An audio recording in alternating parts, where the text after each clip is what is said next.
Era un día gris, uno de esos en los que el cielo parece pesar más que de costumbre, cuando Roberto, un joven de 30 años que se sentía atrapado en un trabajo de oficina monótono, recibió un libro inesperado. El libro del ego, de Oso. No estaba muy seguro de cómo había llegado a sus manos, pero había algo en el título que despertaba su curiosidad. A medida que avanzaba por las primeras páginas, comenzó a descubrir un mundo desconocido, uno en el que el yo no era más que una construcción, una ilusión que cargaba sin darse cuenta. ¿Y si mi ego me estuviera manteniendo prisionero?, se preguntó. Así empezó su travesía, una que cambiaría su perspectiva para siempre. El primer capítulo del libro hablaba sobre cómo el ego se disfraza de 1000 maneras. Oso lo describía como una máscara que nos ponemos para encajar en el mundo, para sentirnos aceptados, importantes. Roberto se detuvo a pensar en cuántas veces había dicho cosas que en realidad no pensaba, solo por la aprobación de los demás. Se dio cuenta de que su vida estaba repleta de máscaras que llevaba para ser el hijo ideal, el empleado ejemplar, el amigo perfecto.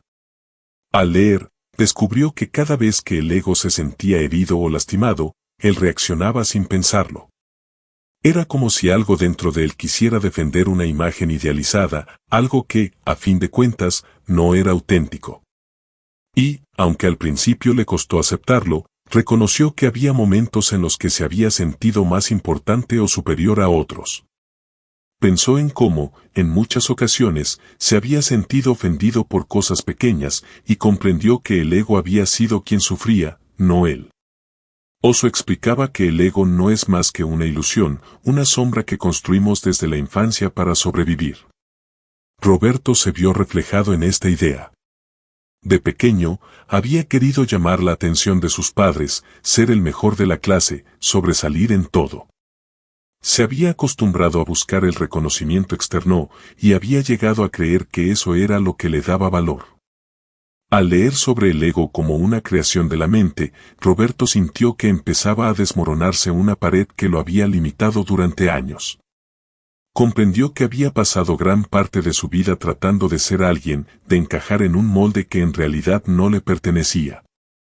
Esta revelación lo dejó en shock, pero a la vez sintió una especie de alivio, no tenía que seguir persiguiendo algo que nunca sería real. Uno de los capítulos más intrigantes para Roberto fue el que hablaba sobre el miedo a la nada. Oso planteaba que el ego teme la idea de desaparecer, de quedarse sin identidad. Roberto recordó momentos en los que había sentido pánico al pensar en la muerte, en el vacío. Ahora entendía que ese miedo era, en realidad, el miedo de su ego a desvanecerse. El ego no quiere morir, quiere perpetuarse, quiere ser el centro de atención. Pero, en ese intento de aferrarse, se convierte en un obstáculo que le impide experimentar la vida en su plenitud. Esa noche, mientras leía, Roberto se cuestionó si alguna vez había experimentado la vida sin su ego. Recordó un instante, un amanecer en la playa, cuando era niño y el mundo parecía perfecto. Se dio cuenta de que en aquel momento no había estado pensando en él, ni en su importancia, simplemente era. Comprendió que eso era lo que Oso llamaba ser uno con el universo, un estado de presencia sin el peso del ego. Oso decía que el ego se alimenta de etiquetas, de roles, de logros. Roberto empezó a reflexionar sobre cómo se identificaba con su trabajo, con sus títulos, incluso con sus posesiones. Se dio cuenta de que había dejado que esas cosas definieran quién era. Y eso le hacía sentir vacío, como si siempre faltara algo para sentirse completo. Al terminar el capítulo, decidió que quería dejar de buscar fuera lo que podía encontrar dentro. La siguiente semana, se atrevió a hacer algo que nunca antes había hecho, renunció a su trabajo. No fue una decisión impulsiva, más bien, fue un paso hacia la libertad. Quería encontrar quién era él, más allá de los títulos y las etiquetas. Su jefe y sus compañeros de trabajo no lo entendieron, e incluso algunos se rieron de él, pero Roberto se sintió ligero.